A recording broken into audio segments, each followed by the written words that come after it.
two words that depict what unity is all about, it would be think differently. Think differently. Watch this little Apple cue here. Let the lights all go down, and you'll know we're talking about you.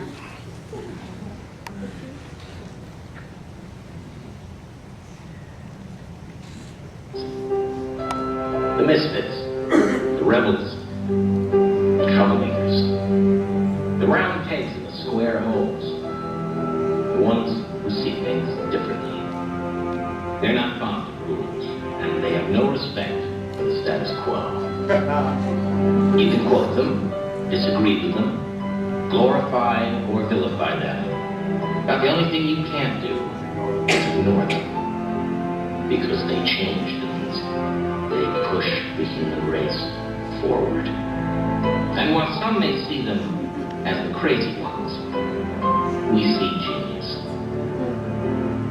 Because the people who are crazy enough to think they can change the world are the ones who do.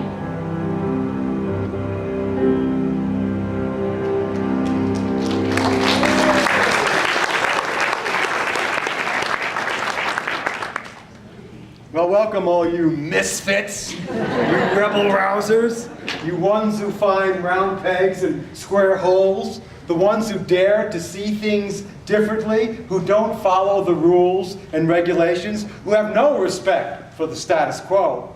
We can glorify, deify, or vilify you, and many do. The only thing that the world can't do is ignore us, because we're changing things. We are helping move the race mind consciousness forward into the glory of who we truly are. Yes, Jesus was a misfit. He was a rebel rouser. He was a troublemaker. He turned tables upside down on the whole establishment. He was a man who but saw the face of Christ in all his brothers and sisters, and thus remembered God. A man no longer but at one with Christ. In his complete identification with the love that we are, he became what we're all meant to be. He was a revolutionary evolutionarist. And we are taking off where he left off. Are we not? Are we not? This Lenten season, we are talking about the resurrection into the awareness of who we are. It classically represents the, 40 days of fasting and abstinence, and 6 Sundays, beginning Ash Wednesday and ending with Easter Sunday. Charles Fillmore, oh, by the way, another one who was a misfit, a troublemaker, a rebel rouser, who represents our movement, he was the master of think differently about how you're looking at Christianity. Think differently about what Jesus was teaching. Think differently about what the Bible really means and represents. You're not seeing clearly. We need to have a new way of looking at the world. And so we're talking about a period of abstaining from negative thoughts, habits, words, and deeds. The patterns that keep us stuck. Having a time where we work on abstaining from those things so we can remember who we truly are. To think differently. And when you think differently, the way you see the world changes. Does it not? Think differently. Don't be afraid. No one has control over your thoughts but you. It's the one thing no one can take away from you. Yes? So we have been using and are using these next few Sundays 6 Buddhist slogans to help us think differently. We talked about the first 2 last Sunday, and if you want to know more about them, they're in the ICU talk that I gave last Sunday. It's already up on YouTube. You can get that. But I'll give you a little overview. The first one was, turn all mishaps into the path. Who worked with that this week? Turn all mishaps into the path. How many had any mishaps this week? Well, you guys are all doing well. Hardly any hands are going up. You're all a bunch of liars. I know you had at least 2 mishaps this week. So we said last week, a mishap is when something doesn't go your way. When you reacted and contracted rather than open and expanded into the awareness of the resurrected consciousness of what you are. And we said the greatest way to practice that is through patience. Patience. To have patience. We know about being impatient.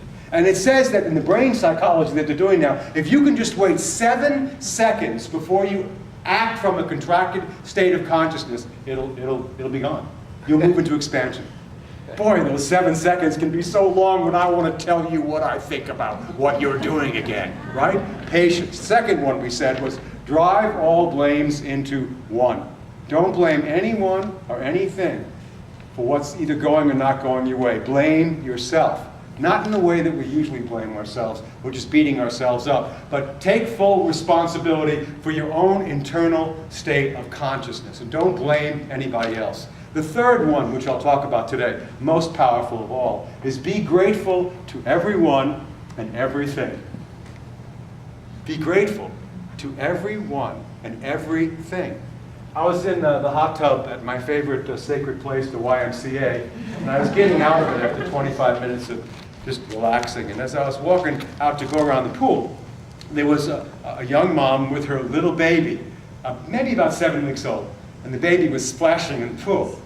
And last week we talked about practicing I see you, I see you, I see God in you, I see the presence in you. And when you do that sometimes with children, if you can lock on to them, they'll really see you because there's not a lot of filters in the way. And this baby, I waved at him, and she saw me. And she just started looking at me, and she was slapping the water like this, is so happy. And as I was walking around the pool, she just kept staring at me. And they don't break eye contact, and they don't blink. They're like getting an ID shot, just right there, right there. And the baby's just watching me like this and like this. And when I got around to the corner of the pool, if she could swim, she would have swam towards me. Yes. I was thinking about just a few moments ago when we were little children, when we were little tiny things. We couldn't hold our heads up. Do you remember when you had your child in your arms just a minute ago? Somebody had to hold your head up, and someone had to feed you, and someone had to anticipate your every movement, bowel movement, and everything else. Everything had to be taken care of by somebody else. You were 100% taken care of by somebody else. That's why you're here right now. Aren't you grateful for that? That's for me, that's reason for present moment gratitude. Someone took care of me, and I get to be here now. Thank you, God, that someone did that for me. But now we're grown up, and we have our heads up high, and we take care of ourselves, and I don't need anyone. I'm an American. I'm going to take care of myself. I don't need anything. I don't need anyone. I'm strong and independent. I'm an island unto myself. Well, the heck you are. The eggs, the 2 boiled eggs I had this morning, I got them at Costco. They came from the organic section. I get the organic eggs that come from someplace in North Carolina. I didn't take those eggs and feed the chickens and put them into the container. I had nothing to do with anything except I get to boil those eggs. So I got to thank somebody who wasn't even there, who was part of my breakfast this morning. I ate a last piece of bread from Good Harvest rye bread. I love their rye bread. And that didn't come from me. That came from John, who takes care of baking over at Great Harvest. But the stuff that he got, all the flour, it didn't come from him. Someone drove in a truck and brought it to him. Do you see what I'm saying now? These clothes that I'm wearing now, I didn't make these clothes. Somebody else did. I'm borrowing everything here. Every day we interact with hundreds of different people who we don't even know and see. Did you make that car that you drove up in today? No. Did you? Yeah. No, you did not make that car. That car was made by somebody else. Do you hear what I'm saying now? The electricity coming through the lights now. I'm not generating this electricity. I'm receiving it. I can be grateful for what I'm receiving right now. Do you see what gratitude does for you? It shifts your consciousness from what you don't have to what you do have. It allows you to see others as they truly are, because you realize we're all interconnected. We're all one. Mary Morrissey says generosity is the vibrational match for abundance. That when you're in the generous mode, when you're in the appreciation mode, appreciating what you've got, you are a vibrational match for abundance. You lift your consciousness up just by becoming aware of the abundance in this moment. You don't need to be a reactor to circumstances. You can be a generator of your experience just by being grateful. Because you can't be unhappy and grateful at the same time. I've experimented with this just this morning. The moment I start saying thank you, I'm sorry, I'm not unhappy. Do you understand what I'm saying? This is very simple, but it's deep in its way to help us think differently about the moment? What do I have to be grateful for? What can I appreciate here in this moment? That's the most important thing we can do, to shift out of contractive, reactive, egoic, self-centered, whining and complaining consciousness and expand into openness and resurrection and oneness and grace. Everyone has something they can be grateful for every moment of every single day. It's the simplest spiritual practice and the greatest of all practices to bring happiness to the moment when I'm grateful in this moment. Mary Morrissey, in her class Prosperity Plus, she talks about three kinds of gratitude. The first is historic gratitude. That's being grateful for everything that brought us to this moment. We are grateful to the people 30 years ago who had the idea about being a church here in Wilmington. That they helped set the seeds and the consciousness for all the things that we're now reaping the harvest of right here. So we're grateful. That's called our history, our historic gratitude. Thank you for everything that has been set up for me to be here now in this moment. I didn't put this carpet down. I didn't build this building. The Perez did, and you all did. Thank you for that historic gratitude. I'm grateful for that. And then there's future gratitude. That's being grateful for what yet does not appear yet. But you know you're calling it to yourself. And the way to call it to you is to lift your vibrational frequency up to match it. And then it'll come at you. You won't be able to keep it away from you. But the most powerful form of gratitude is present moment gratitude. That's being grateful for right now. Grateful that you're all sitting here doing my favorite thing, staring at me. I'm grateful to be alive today. I'm grateful that my hands are moving and my arms work. I'm grateful for the air that I'm breathing in and breathing out. I'm grateful I'm not on a respirator. I'm grateful. I'm grateful just to be alive today, to have the gift of the present moment. Do you feel how powerful that is? It's more powerful than historic gratitude. It's more powerful than future gratitude because it moves you into the present moment. Anything that can move you into the present moment shifts you out of separation into oneness. And by being grateful, you can enter and re-enter into it any time you like, over and over and over again. It doesn't require that you sit for 2 hours. It doesn't require you take another seminar, but please take hours. It doesn't require you read another book, but please read mine. It requires only that you be grateful and appreciate what you have. Appreciate it. It'll grow. So I've been having iPhone situations. We talked about that last week ad infinitum, but we're all back to me again.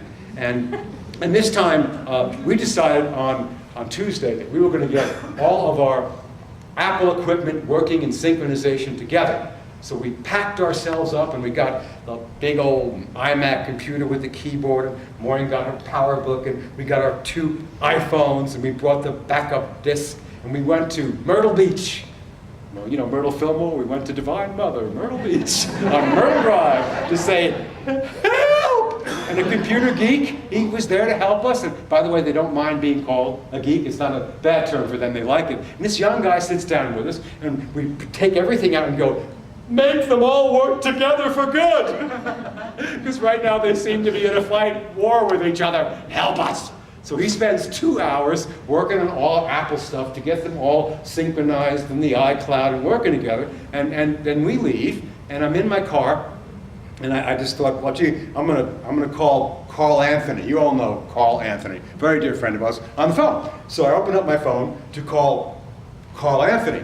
And so I call Anthony, Siri, call Carl Anthony. And he don't do it now though. Call Anthony.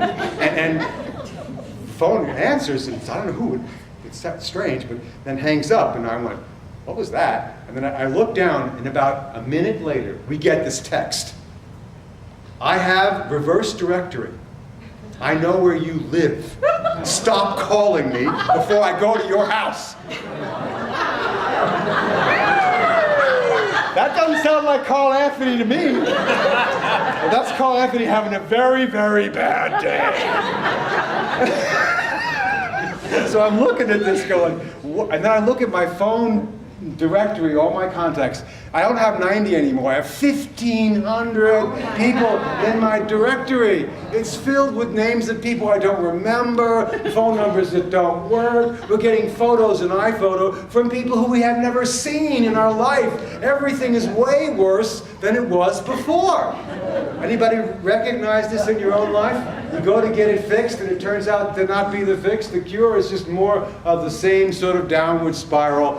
What is my choice here? Well, let's see. I'm practicing turning all mishaps to the path. I'm trying to drive all blames into one, not blame anybody but me. And how can I be grateful and appreciate this moment? What can I do to appreciate the moment? What is there to appreciate in this? Anybody ever have that feeling?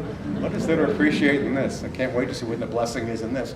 And so we remember that while we're sitting there with this young lad, this computer geek, he looked over at Maureen, and Maureen had this necklace on, which I also have as well. And it's a oneness symbol. And it's got a symbol of all the world's religions on it. Hinduism and Buddhism and Christianity and Islam and the cross and the Ankh. This will either keep people who you're not interested away from you, or it'll draw them to you, depending upon where their theosophy is, what they want to know about you. And he's going, what is that? And Maureen says, well, that's a oneness symbol. It's about unity and oneness. He goes, oh, really? Unity and oneness. And Maureen goes, Richard's actually the minister of a unity church, and he's got a tattoo of the same thing on his arm. And he goes, no kidding, what do you believe? And we said, well, tune in, turn on, and tap into the loving presence of a divine. And we were having a moment of, I see you too. You hear what I'm saying? I see you too. In that moment, we were there to sync up and link up with this man's consciousness. That's what this moment was about. It didn't have anything to do with our computers or whether they get fixed or get broken again, because they will. It was about our link up with this person in that moment. It was the most important moment that we could have, was with this person. That's why we were there. That's what we could be grateful for. In that moment, that was where our attitude of gratitude came from. Think differently. Whatever it is that you're meeting every day is not for the purpose you think it's for. You think it's to get your list of things to do done. It has nothing to do with that. It has to do with you linking up with the truth in every person that you meet. Every moment is an opportunity to behold the truth in another human being with flesh on. Jesus saw the path before him and he followed it. He saw us as brothers and sisters. If you want that to be true and anchored in you, you've got to be willing to have it happen through you, not to you. So we left, and everything in our life, as far as our machines are concerned, are in complete chaos. Nothing's working, nothing's linked up. We never know what's going to happen when we open up the computer, put on the phone, and you know what? So what? Excuse me, too loud. So what? It doesn't. Maureen said, a little lower on the screen towards the third quarter of the talk, too loud. So what? We're linked up to what matters most. We're connected to the truth that sets us free, and nothing can take that away from us. No outer circumstance that stands around us can change that. That's what your life is, a divine opportunity to take each moment and think differently about how you're going to be and what's going to move through you. The quality of the energy moving through me now in this moment is more important than the results and the conditions that surround me. So at the end of the day of all this chaos with our machines, I thought I'd ask Siri a question. I wish I could do it now, but I won't. I said, Siri, blah, blah, blah, blah, blah, blah, blah, and Siri goes, hi, Richard. She called me Richard. She called me Maureen for the last week. She's been calling me Maureen. Everything else is broken, but Siri's got my number again. She said, hi, Richard, how can I help you? I said, well, you can fix every darn thing that's broken on my Apple products. But she says, hi, Richard. God says to you, I've got your name. I've got your number. I have a host of volunteers waiting to get you online. God is always ready to answer your deepest call to remember what matters most. Yes? Personal identity, my friends, knows your name. Got the hair on your head numbered. You're here to awaken, to think differently, to know who you truly are. And when you do that, you practice this not just for yourself, but for all beings who stand around you. I want to end with this wonderful statement from the Buddha, and I'm not pronouncing this right, the Dhammapada, about thinking differently. We are what we think. All that we are arises from our thoughts. With our thoughts, we make the world. Speak or act with an impure mind, and trouble will follow you as the wheel follows the ox that draws the cart. It's the thought that goes out first, right? That's what you work with. We are what we think. All that we are arises with our thoughts. With our thoughts, we make the world. Speak or act with a pure mind, and all happiness will follow you as your shadow, unshakable. My mind holds only what I think with God. Not what I think just with my brain, but what I think with God. Wholeness and oneness and love and compassion, which have been truths for thousands of years, are the thoughts that you think with God. They come from a divine mind that made you in its image and likeness. When you get in alignment with it, you'll be grateful for any moment that you capture it. How can a troubled mind understand the way? Your worst enemy cannot harm you as much as your own thoughts unguarded. But once mastered, no one can help you as much. Not even your father and not even your mother.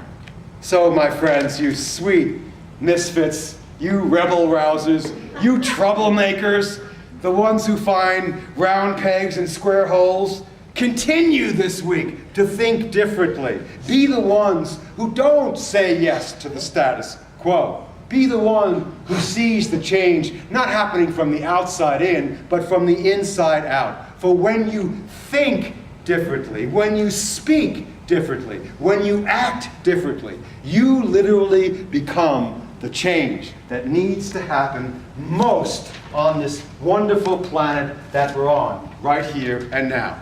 So, think differently this week. Turn all mishaps into the path. Drive all blames into one. Be grateful to everyone and everything. In that moment, you will not only be the best in the world, you will be the best for the world. Practice well, practice deeply, not just for yourself, but for the benefit of all beings everywhere. Namaste. Yes.